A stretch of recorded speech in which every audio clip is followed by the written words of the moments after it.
This copyrighted telecast may not be reproduced, retransmitted, or used in any form without the authorized written consent of NASCAR Broadcasting. NASCAR would like to thank all of our loyal fans for your continued support, and we hope you enjoyed today's broadcast. Let's go too early on to be battling with bumpers and fenders here at Dover. Pit stops when we come back. Up across the track, the 47 car has hammered the wall. Has a right front tire blew out. You can see it happen. Come on down. You okay, Kelly?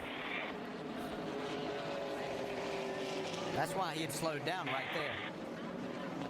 Allowed Mike Bliss to get around him. He had the tire going down, and all of a sudden in turn 3.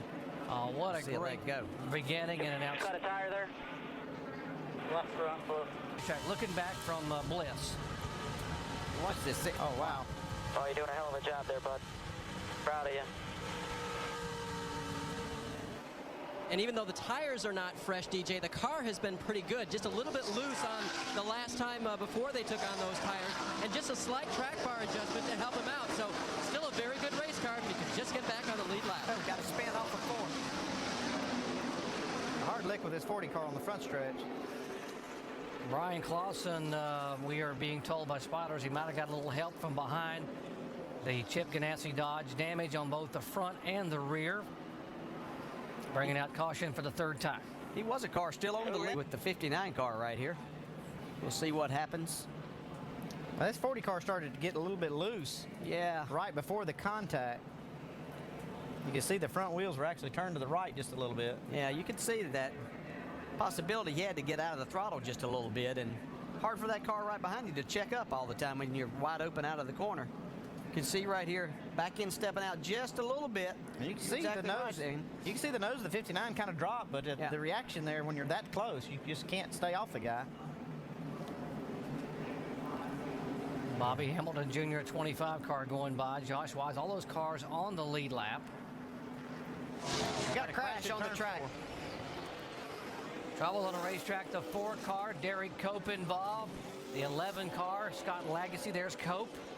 He will continue on. Lagacy coming down right across the racetrack. Or if he just got into the car on the entry. We're done. Heavy damage on this 11 car. Lagacy getting in the car and replacing Jason Keller this week. That car pretty much is done for the day. Leave him on the lead lap.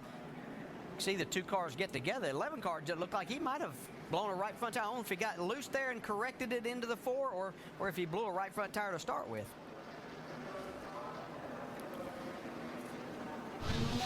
Yeah, we thought. Rudin has been trying to take this spot away. You can see him get loose right there on the inside.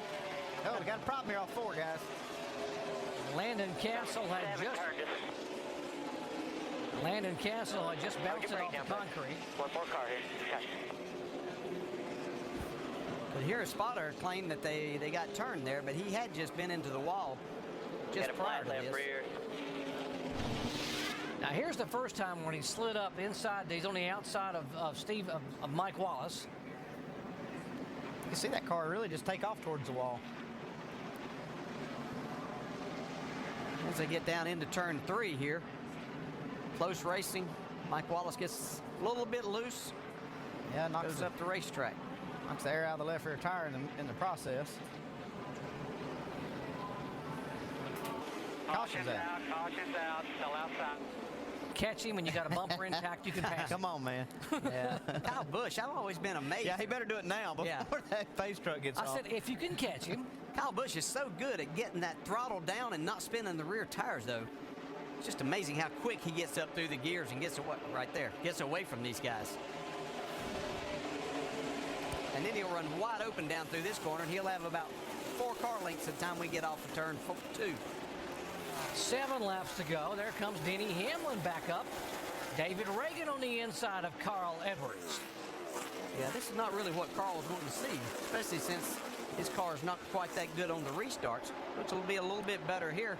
He's trying to take advantage and see if he can get inside of. He's got position on left right here. Look at Clint Boyer, the 2 car trying. He goes by the 6 car. Wow, where did he come from? Now he's within 2 spots of Carl Edwards. What kind of comeback would that be point-wise for him? Yeah, he made a nice move on the outside of the restart there and got a few of these guys. 32 car just got a little nudge on the side of the 60 car. Carl's going to drive hard. He knows those points are important. 32 has a good car. Carl's able to get back down to the bottom and protect that spot. Yeah, the 18 car Kyle Busch already has a 1.2 second lead over second spot. David Stremme making a move on the bottom of the racetrack. 88. And here's the car you were talking about in commercial a moment ago. How Brad Keselowski trying to take the position away of the third spot. Wow, this has been impressive for him today. And it's unfortunate he had the problems. He might be the only guy out there that really could have something for the 18. Time's running out for him, but he has a great car, and they've done a great job. I don't know who's worked harder today, Brad Keselowski or Denny Hamlin. Yeah. We just hope everybody on that 88 team is okay today. We're getting word that a few injuries there, but hopefully everybody's fine. You see him just driving the wheels off of this thing right now. Yeah, in case you just joined our coverage, the car fell off the jack when they were changing tires. The right front and right rear carriers were involved and got some hands pinched. A lot of racing right here. Clint Boyer trying to make up a few more spots. You can see him get together with David Reagan right there. 10th, 11th, 12th. This is the 12th place car. Mike Wallace showing you what the bumping and rubbing there between the points leader and Reagan. Mike Wallace. Ooh, there's a little bit of rub right there. Oh, we got a crash on the front stretch. On the 5 car and Stephen Again. Wallace involved. It's the second time this 5 car has been involved.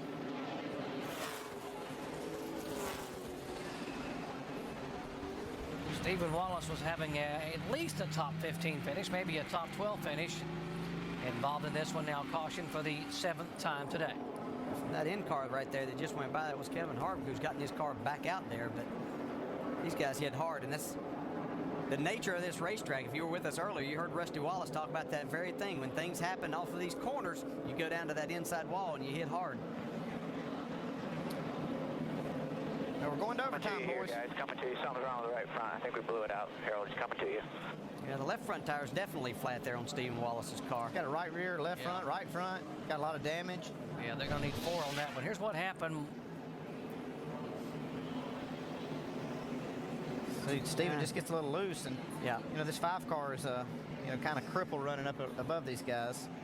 Yeah, Joey Logano just snuck by there. If you saw that, the 20 car, as Stephen Wallace was spinning down across the track. Oh, Logano just... And the 5. Oh, Whoa, man, wow. he missed it. Twice he missed it, but Wow. just by inches.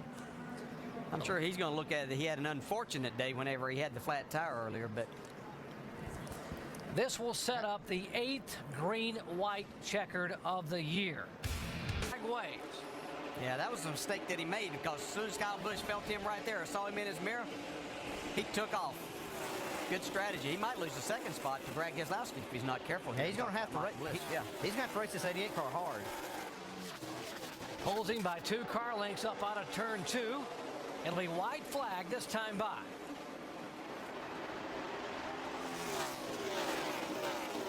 Kyle Busch just too strong for these guys. Flag.